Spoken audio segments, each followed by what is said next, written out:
بالله من الشيطان اللعين الرجيم. بسم الله الرحمن الرحيم. الحمد لله رب العالمين، والصلاة والسلام على أشرف الأنبياء والمرسلين وعلى آله الطيبين الطاهرين المعصومين ولعنة الله على أعدائهم أجمعين. ہماری بحث واجب معلق اور منجز میں ہے، اور واجب معلق اور واجب مشروط میں آیا فرق ہے یا فرق نہیں ہے؟ بعض اغیون کہتے ہیں کہ یہ واجب معلق وہی واجب مشروط ہے، اور بعض کہتے ہیں نہیں، اس میں فرق ہے۔ جو واجب معلق ہے وہ صاحب فصول کی طرف سے پیش ہوا ہے، اور واجب مشروط جو ہے وہ شیخ انصاری کی طرف سے، اور شیخ انصاری کہتے ہیں کہ واجب مشروط ہے، واجب معلق نہیں ہے۔ بعض لوگ کہتے ہیں کہ شیخ انصاری کا واجب مشروط وہی واجب معلق صاحب فصول ہے۔ اب ہمیں یہ دیکھنا ہے کہ آیا ان میں کوئی فرق ہے یا فرق نہیں ہے۔ اس میں اگر اس تقسیم کو اس طرح انجام دیا جائے جس بعض اغیون نے انجام دیا ہے، تو پھر اس میں واضح فرق ہے۔ وہ کہتے ہیں واجب یا مشروط ہے یا مطلق، واجب مطلق یا معلق ہے یا منجز۔ پھر اس میں اس کا مطلب یہ ہوا کہ یہ جو واجب مشروط ہے اور واجب معلق ہے، یہ دونوں ایک نہیں ہیں، اس لیے کہ واجب یا مشروط ہے نا۔ واجب مشروط کیا ہے اس میں پھر ہم پڑھ کے آئے ہیں، سب کا شیخ کا اپنا وہ ہے اور آخوند کا اپنا مبنا ہے۔ باقیوں نے بھی ادھر ان میں سے کسی ایک طرف چلے گئے ہیں، اور وہ واجب مشروط کو اور واجب مطلق کو کیا کہتے ہیں۔ واجب یا مشروط ہے یا مطلق، واجب مطلق یا معلق ہے یا منجز۔ اگر یہ کریں تو پھر واجب مشروط اور ہے، واجب معلق اور ہے، اس لیے کہ معلق اس کا حصہ ہے جو کہ مقابل مشروط ہے۔ مشروط مطلق، مطلق جو ہے یا واجب معلق ہے اور یا واجب منجز ہے، ٹھیک ہے۔ بس جو واجب مثلا مشروط ہے وہ استطاعت ہے، استطاعت واجب مشروط ہے۔ نماز، وجوب نماز جو ہے وہ واجب مطلق ہے۔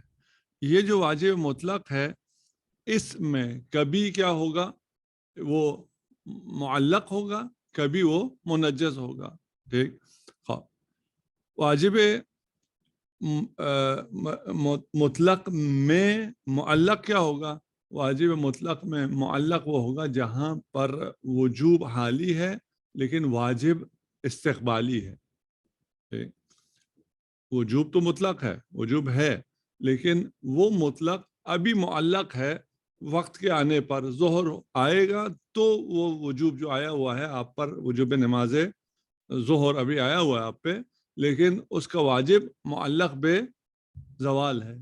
ٹھیک، زوال آئے گا تو پھر وہ کیا ہوگا، واجب ہوگا۔ لیکن جو واجب مطلق منجز ہے وہ کیا ہے؟ وہ اگر آپ کو کوئی سلام کرتا ہے تو آپ کو جواب دینا واجب مطلق منجز ہے، ٹھیک، کہ وہ آپ کا سلام کا جواب دینا ابھی وجوب بھی رکھتا ہے اور ابھی واجب بھی ہے، ٹھیک ہے نا۔ وجوب بھی فعلی ہے اور واجب بھی فعلی ہے، ٹھیک۔ ایک ابھی ہم جو چیز بیان کرنا چاہ رہے ہیں وہ یہ ہے کہ آیا واجب مشروط اور واجب معلق میں فرق ہے؟ جی بہت بڑا فرق ہے۔ وہ کیوں فرق ہے؟ وہ فرق اس لیے کہ واجب یا مشروط ہے یا مطلق، واجب مطلق آگے یا معلق ہے یا منجز، تو اس میں فرق ہو گیا۔ یہ اس کا قسم ہے، واجب مشروط کا واجب مطلق ہے، واجب مطلق میں آگے یہ دو قسمیں ہیں۔ دوسرا فرق یہ ہے کہ نظر شیخ انصاری میں اور نظر صاحب فصول میں، جو واجب مشروط میں شیخ انصاری کے ہاں اس میں، وعلیکم السلام، اس میں کوئی فرق نہیں ہے کہ وہ شرط جو ہے وہ مقدور ہے آپ کے لیے یا غیر مقدور ہے. وہ چی مقدور ہو، چی غیر مقدور ہے ہو، وہ مشروط ہے، وہ واجب مشروط بے ان شرط ہے، اور یہ واجب مشروط کہلائے گا. لیکن ادھر واجب معلق میں آ کر کیا ہے، اگر وہ اختیاری ہے ٹھیک نا، تو پھر وہ کیا ہو جائے گا، واجب مشروط کیا ہے بے چیزیں غیر اختیاری اگر نہیں ہے تو وہ منجز ہے. یعنی اگر آپ پر ستر عورت کرنا واجب ہے ٹھیک ہے نا، لیکن یہ آپ کا اختیاری ہے، غیر اختیاری نہیں ہے ستر عورت، تو یہ وجوب آپ پر وجوب منجز ہو جائے گا. واجب مطلق ہے، یہ واجب مطلق جو ہے وہ بعض مشروط ہے، اس میں قید کیا ہے، نماز آپ پہ واجب ہے لیکن مشروط بے ستر عورت. یہ ستر عورت آپ کے لیے غیر اختیاری بھی نہیں ہے، تو یہ واجب مطلق منجز ہو جائے گا. ٹھیک، لیکن اگر وہ وجوب کیا ہو، غیر اختیاری ہو ٹھیک ہے نا، جیسے زوال ہونا آپ کے لیے اختیاری نہیں ہے ٹھیک، وہ کیا ہوگا، وہ وجوب معلق ہو جائے گا. ٹھیک، یعنی واجب مشروط میں کوئی فرق نہیں کرتا ہے شیخ انصاری کے نزدیک کہ وہ قید مقدور ہے یا مقدور نہیں ہے، لیکن صاحب اصول کے ہاں اگر وہ مقدور ہے تو وہ واجب منجز ہو جائے گا، اگر غیر مقدور ہے تو وہ واجب معلق ہو جائے گا. واضح ہے انشاءاللہ. ٹھیک، اس کا ثمرہ کیا ہے، ثمرہ واجب مشروط اور واجب معلق کیا ہے. ٹھیک، طبق نظر صاحب اصول جب وجوب فعلی ہو گیا تو مثلا آپ کا واجب معلق ہے، واجب معلق میں وجوب فعلی ہے، جب وجوب فعلی ہو گیا ہے تو پھر آپ پر اس کے مقدمات کا حصول بھی کیا ہو جائے گا، واجب ہو جائے گا. ٹھیک، یہاں مرحوم آخون آ کے کہتے ہیں کہ یہ جو واجب مشروط ہم نے مانا تھا واجب یا مشروط ہوتا ہے یا مطلق ہوتا ہے، لیکن یہ معلق اور منجز کو ہم نہیں مانتے. اس کو مرحوم نہاوندی نے یہ اصل اشکال کیا جس کو آخون نے بیان کیا، آپ نے کفایہ میں پڑھا اور پڑھنے کے بعد ابھی دوبارہ بھول گئے. ہم یہ جو چیزیں پڑھتے ہیں اور ان کی جو جزئیات ہیں، یہ جزئیات آپ جو بھی کریں وہ آپ بھول جائیں گے. ایسا ہے نہیں ہے، یاد رہتی ہے جی، بھول جاتے ہیں نا.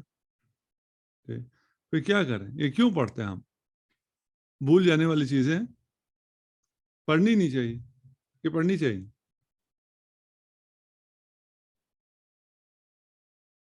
پڑھنی چاہیے، کیا فائدہ کیا ہے پڑھنے کا، پڑھ کے بھول جاتے ہیں.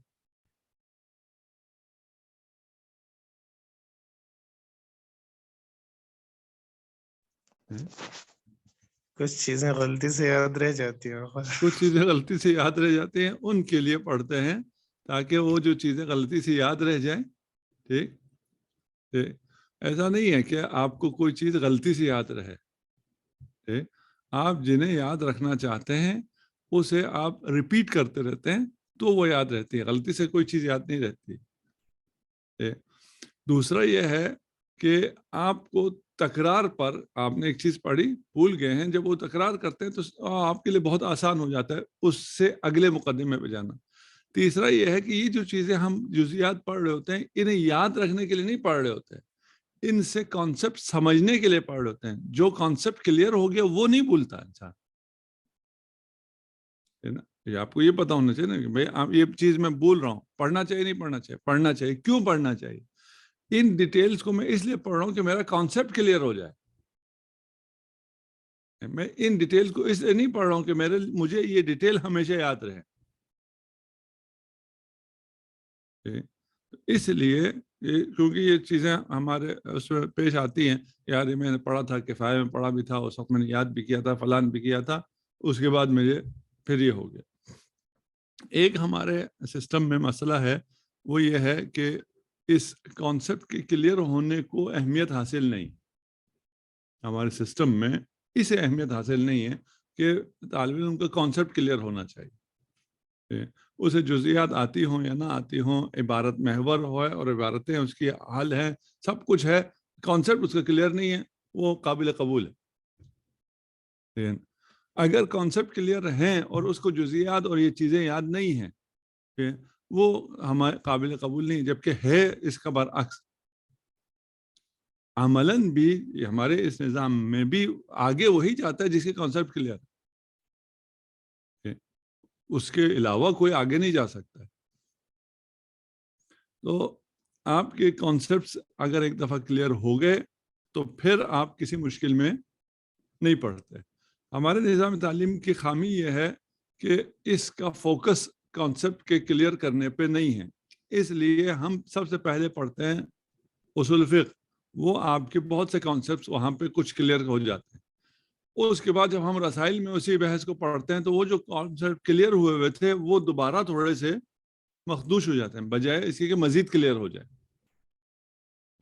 کیونکہ وہ اس سے پرانی کتاب ہے، یہ نئی کتاب ہے، ان دونوں کا آپس میں لنکیج بھی نہیں ہے، اور یہ جو کانسیپٹ کلیئر ہوا تھا ادھر آ کے اس کانسیپٹ کو مزید کلیئر ہو جانا چاہیے تھا، وہ اس کے بجائے وہ مزید مخدوش ہو جاتا ہے کہ ادھر تو ہم نے کچھ پڑھا تھا، کچھ کانسیپٹ کلیئر ہوئے تھے اصول فقہ میں، ادھر آ کے وہ پھر چیز دھندلی سی ہو گئی، تصویر کفایہ میں آ کے وہ مزید دھندلی کر دیتے ہیں اس کو۔ ہم سسٹم کی بات کر رہے ہیں، کوئی لڑکا اسی پروسیس سے گزر کے اپنے کانسیپٹ مزید کلیئر کرتا چلا جائے، ہو سکتا ہے، ہوتا بھی ہے، آگے وہی بڑھتا ہے۔ اس سسٹم کی وجہ سے ہوتا کیا ہے، آپ کو بہت ذہین ہونا پڑتا ہے آگے بڑھنے کے لیے، اور بہت محنت کرنی پڑتی ہے۔ سسٹم آپ کو آگے اس طرح نہیں بڑھا رہا ہوتا کہ آپ کو خود سسٹم اور ہمارا نظام آپ کی کانسیپٹس کو کلیئر کرتا ہوا آپ کو آگے لے جا رہا ہو، اور آپ کو یہ آسانی ہو کہ بھئی مجھے یہ ساری ڈیٹیل اگر یاد نہیں رہی تو کوئی مسئلہ نہیں، میرے کانسیپٹ کلیئر ہو گئے، مجھ سے سوال بھی کانسیپٹ سے ہی ہوگا، اس کے علاوہ مجھ سے سوال ہی نہیں ہوگا۔ یعنی ہمارے امتحانات اور ان میں یہ جزئیات کے کسی کا حافظہ کیسا ہے یہ بھی تھوڑا سا پرکھنے کے لیے ایک آدھ سوال ڈال دینے میں کوئی حرج نہیں، یہ 100 میں سے 100 ہے، اس لیے کہ اس کے کانسیپٹ بھی کلیئر ہیں، اس کا حافظہ بھی ٹھیک ہے۔ لیکن اگر کسی کا حافظہ ٹھیک نہیں ہے تو وہ 100 میں سے 90 ہے، اس کے کانسیپٹ تو کلیئر ہیں۔ اور کانسیپٹ کلیئر ہونے کے بعد یہ چیزیں جب بھی آپ کو ضرورت پڑے، جب مراجعہ کریں، جب اپنے ذہن پہ تھوڑا سا زور دیں، پھر بھی پتہ چل جائے گا۔ اور ہم آگے مرحوم نہاوندی کی بات سے ادھر باہر نکل گئے تھے۔ مرحوم نہاوندی کیا کہتے ہیں؟ وہ کہتے ہیں اس بحث کو، معلق اور منجز کی بحث کو، وہ لے گئے ارادے پر۔ ہمیں یہ کانسیپٹ کلیئر ہونا چاہیے کہ یہ بحث ادھر ہم واجب مطلق اور منجز کی بحث کر رہے تھے، وہاں سے یہ ارادے پہ کیسے چلے جاتا ہے۔ اگر یہ پتہ نہ، یہ کلیئر نہ ہو رہا ہو نا کہ یہ بحث یہاں سے یہاں کیسے جاتا ہے، تو اس کی یاد کرنے سے کچھ بھی نہیں ہوگا کہ نہاوندی نے کیا کہا تھا۔ ہاں، وہ کہتے ہیں یہ ارادہ یا تشریعی ہے یا تکوینی ہے، ٹھیک ہے نا۔ ہاں، ارادہ یہ تکوینی میں وہ جو ارادہ ہے اور مراد ہے، ٹھیک ہے نا، ارادہ مراد سے منفک نہیں ہے کہ مثلا مجھے شوق پیدا ہو کسی کام کا، اور وہ کام میں کرنا چاہوں، مثلا مجھے پیاس لگے اور مجھے پانی پینے کا شوق پیدا ہو، پانی بھی یہاں پر موجود ہو، ٹھیک ہے نا، تو اس ارادے کا کیا مطلب ہے؟ اس ارادے کا مطلب میں پانی اٹھا کے پیوں گا، مراد اور ارادہ منفک نہیں ہوگا، ٹھیک ہے نا۔ اب میں کہوں مجھے پیاس تو لگی ہوئی ہے، میں ارادہ تو کر رہا ہوں پانی پینے کا، لیکن ابھی کلاس چل رہی ہے، میں اس بٹن رکھنے کو کھولوں گا، پیوں گا، ریکارڈ بھی ہو رہا ہے اس کمپنی کا، میں نے اسی لیے ہاتھ اس طرح رکھا تھا، اس کی ایڈورٹیزمنٹ بھی ہو جائے گی فلاں، تو اس کا مطلب یہ ہے کہ میں نے ابھی ارادہ نہیں کیا، میں نے ارادہ کیا کہ میں کلاس کے بعد پانی پیوں گا۔ ارادہ مراد سے منفک نہیں ہے، ٹھیک ہے۔ آپ سوچ رہے ہیں میں پانی پیوں یا نہ پیوں، آخر میں کیا ہوا؟ آپ کا ارادہ کیا ہوا؟ ارادہ یہ ہوا میں کلاس کے بات بھی ہوں، یعنی ارادہ بھی نہیں ہے، مراد بھی نہیں ہے. امر تکوینی میں، ارادہ تکوینی میں جیسے ہی ارادہ پیدا ہوتا ہے مراد بھی آ جاتا ہے. ارادہ اور مراد جو ہے وہ ایک دوسرے سے منفک نہیں ہوتے. امر تشریعی میں آپ کہتے ہیں کہ ارادہ اور مراد منفک ہے، کہ آپ ارادہ کرتے ہیں دوسرے سے کہ جاؤ پانی لے کے آ جاؤ، وہ دوسرا جو ہے وہ کبھی جاتا ہے کبھی نہیں جاتا. امر تکوینی میں نے اگر خود پانی پینا ہے، میں نے ارادہ کیا، مراد یہاں موجود ہے. لیکن امر تشریعی میں جہاں مولا عبد سے کہتا ہے، باپ بیٹے سے کہتا ہے جاؤ پانی لے کے آؤ، وہ کبھی لے کے آتا ہے کبھی لے کے نہیں آتا. ارادہ ہے اور مراد نہیں. ٹھیک. لیکن ادھر واجب معلق اور منجز میں جو خدا آپ سے کہہ رہا ہے، شارع کہہ رہا ہے جاؤ نماز پڑھو، آپ کبھی پڑھتے ہیں کبھی نہیں پڑھتے، وہ ایک الگ بحث ہے. ٹھیک ہے. یہ ارادہ اور وہ مراد کا منفک ہونا یہ الگ بحث ہے کہ آپ کبھی پڑھتے ہیں کبھی نہیں پڑھتے. لیکن جب خدا نے ارادہ کیا وجوب کا، اسی وقت وجوب بھی کیا ہوگا، اسی آن آ جائے گا، کیونکہ ارادہ خدا جو ہے وہ تکوینی ہے. ارادہ خدا کو آپ عمل کرتے نہیں کرتے وہ تشریعی ہے آپ کی نسبت. ارادہ خدا خود شارع کی نسبت کیا ہے، وہ ارادہ تکوینی ہے. جب ارادہ تکوینی ہے تو وہ ارادہ اور مراد منفک نہیں ہو سکتے. ارادہ اور مراد منفک نہیں ہو سکنے کا کیا مطلب ہے؟ واجب معلق کی کوئی چیز ہے ہی نہیں، کہ ارادہ ہے لیکن مراد نہیں ہے، وہ معلق ہے کسی چیز کے آنے پر، اس کا سرے سے کوئی وجود ہی نہیں ہے. یہ اعتراض تھا مرحوم آخوند کا. ہمیں اسے کام نہیں، ہم اس سے نکل آئے ہیں اور اس کا حل ہم کر چکے ہیں کہ اس اعتراض کا جواب کیسے ہے، اور یہ پچھلا ہم سارا پڑھ رہے ہیں ادھر سے حل ہے، ان کو ہم پھر تکرار نہیں کرتے، لیکن اس کا یہاں تک اتنا سمجھ میں آنا ضروری تھا. شیخ انصاری واجب معلق اور منجز کا انکار کرتے ہیں، کہتے ہیں واجب مشروط ہوتا ہے، اس کے بعد معلق اور منجز والی کوئی کہانی نہیں ہوتی ہے. کیوں؟ اس لیے کہ دو تعبیر اگر آپ کریں، اذا دخل الوقت فصل صل فی الوقت، ٹھیک ہے نا، اس میں کہتے ہیں اس میں کوئی فرق نہیں ہے. ٹھیک ہے. دونوں میں وجوب فعلی ہے، ٹھیک ہے نا، اور دخول وقت جو ہے وہ قید واجب ہے. یہ کیا ہوتا ہے؟ یہ واجب مشروط ہوتا ہے. وہ کہہ رہے ہیں کہ واجب مشروط تھا نا، اس واجب مشروط سے آپ نے واجب معلق اگر الگ بنا دیا کہ یہ واجب یا مشروط ہے یا مطلق ہے، واجب مطلق میں وہ یا منجز ہے یا معلق ہے. وہ کہتے ہم کہتے ہیں وہ واجب جو مطلق ہے نماز، ٹھیک ہے نا، وہ کیسے دوبارہ معلق ہو جاتا ہے؟ وہ کہتے ہیں دوبارہ معلق کب ہوتا ہے؟ اذا دخل فی الوقت، اذا دخل الوقت فصل. یہ دیکھو جی، صلاۃ جو کہ واجب مطلق تھا وہ ابھی دوبارہ معلق بے وقت ہو گیا، اس کا وجوب ہے نا. خوب شیخ انصاری کہتے ہیں کہ نہیں، ان دونوں میں اذا دخل الوقت فصل کہے یا صل فی الوقت کہے، صل فی الوقت تو معلق نہیں ہے نا، وہ مطلق ہے اور منجز بھی ہے.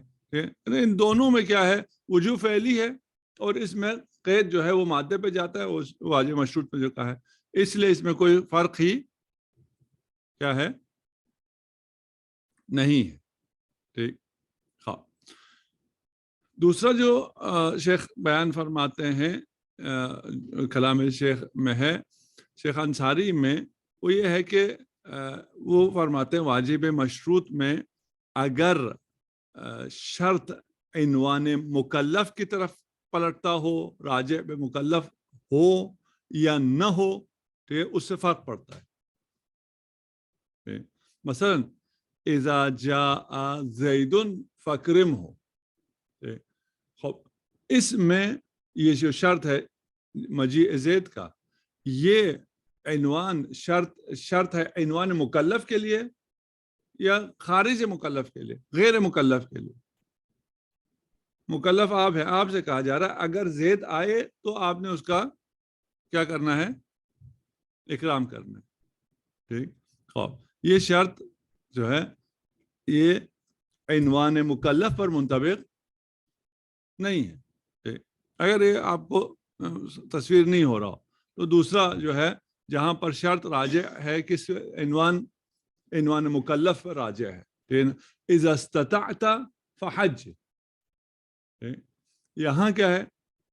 اگر مکلف سے خود اس سے کہا جا رہا ہے کہ اگر تم مستطیع ہوئے تو حج کرو. وہاں عنوان جو ہے وہ جو شرط ہے وہ عنوان مکلف کے ساتھ نہیں، مکلف کا کوئی شرط نہیں. مکلف یہی مکلف ہے وہ زید آئے تو پھر آپ نے کیا کرنا ہے؟ جی اکرام کرنا ہے. ٹھیک. خواب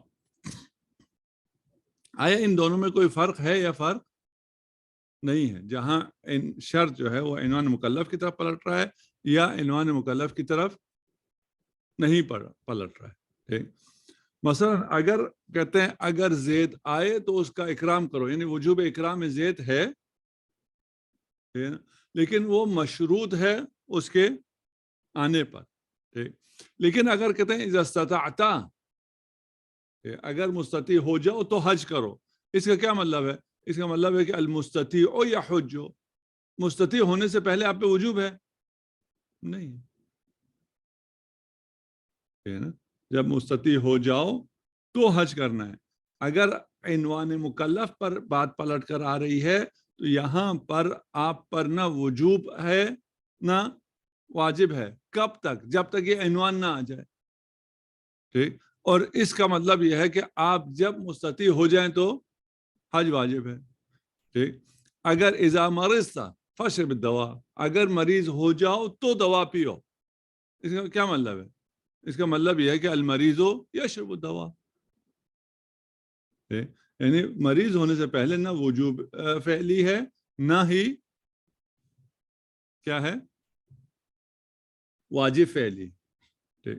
خواب اس میں اب ہم اس کو کہاں سے سمجھیں کہ ادھر کب وجوب فعلی ہوا ہے واجب فعلی نہیں ہوا ہے، اور کہاں پر وجوب فعلی ہو گیا دونا واجب. وہ کہتے ہیں ہم اس کو دلیل سے سمجھیں گے، ہم دلیل کے استظہار کو دیکھیں گے.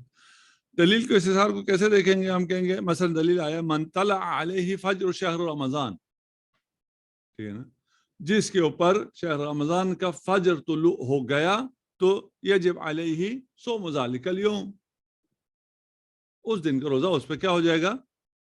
واجب ہو جائے گا. یہ جو ہے یہ واجب معلق ہے؟ نہیں، یہ واجب معلق نہیں ہے. کیوں واجب معلق نہیں ہے؟ اس لیے کہ طلوع فجر شہر رمضان سے پہلے اس پر روزہ کا وجوب تھا؟ نہیں تھا. واجب تھا؟ نہیں تھا. نہ وجوب فعلی ہے نہ واجب فعلی. جیسے ہی طلوع فجر ہو گیا وجوب بھی فعلی ہو گیا، واجب بھی فعلی ہو گیا. یہ واجب معلق نہیں. ٹھیک. خوب اسی کو آپ دوسرے اس میں چلے جائیں. من شہد منکم الشہر فلیصم، جس نے مہینے کو درک کیا اس پر روزہ رکھنا کیا ہو گیا؟ واجب ہو گیا. پہلی دلیل کیا کہہ رہی تھی؟ جس نے فجر شہر مبارک کو درک کیا اس پر روزہ واجب ہے. فجر کے درک ہوتے ہی وجوب بھی آگے واجب بھی آگے. یہاں کیا ہے؟ من شہد منکم الشہر، شہر کب شاہد شہر آ جاتا ہے؟ جب آپ چاند دیکھ لیں. چاند دیکھا آپ نے اور چاند دیکھنے کے بعد آپ نے کہا رمضان ہو گیا، آپ من شہد منکم الشہر ہو گیا نہیں ہو گیا؟ ہو گئے. روزہ آپ پہ واجب ہے، واجب فعلی ہوا ہے؟ وہ نہیں ہوا، وہ تو ابھی فجر پہ ہوگا. یہاں پر یہ واجب کیا ہو گیا؟ واجب معلق ہو گیا. وجوب فعلی ہے، واجب فعلی نہیں ہوا ہے. یہی روزہ واجب معلق ہو جاتا ہے، واجب منجز ہو جاتا ہے. کس سے ہو جاتا ہے؟ اس کے استظہار ہے نص سے، نص سے آپ کس چیز کا استظہار کر رہے ہیں؟ بات واضح ہے جی؟ بس اس کے بعد اگر آپ نے استظہار کیا کہ آپ کے لیے ظہور اس میں ہے کہ وجوب صوم وجوب معلق ہے یا وجوب صوم وجوب منجز ہے، ٹھیک ہے نا؟ اگر وجوب معلق ہوا تو جب سے وجوب معلق آئے گا، یعنی وجوب آنے کے بعد آپ کو رمضان کے روزے کی تیاری کرنی پڑے گی، مقدمات بھی واجب ہو جائے گا نا، اس لیے کہ وجوب صوم آ گیا ہے، واجب ابھی معلق ہے، تو آپ کو مقدمات انجام دینا پڑے گا، آپ کو سحری کا انتظام کرنا پڑے گا، فلان کرنا پڑے گا، الارم لگانا پڑے گا، ٹھیک ہے نا؟ اس سے پہلے آپ کو غسل کرنا پڑے گا اگر غسل واجب وغیرہ وغیرہ۔ لیکن اگر وہ کیا کہیں جو فجر شہر رمضان کو درک کرے، اس پر یہ سب چیزیں واجب ہو جائیں گی، مقدمات، اس میں مقدمات واجب نہیں ہوگا۔ کیوں؟ اس لیے کہ فجر شہر رمضان سے پہلے اس پہ کوئی وجوب ہی نہیں آیا کہ وہ وجوب اس کو کہے کہ تم پہ کیونکہ روزہ تو واجب ہے اس لیے مقدمات کو انجام دو، ٹھیک؟ اس کے بعد دیکھتے ہیں آگے بحث کیسے چلتی ہے انشاءاللہ۔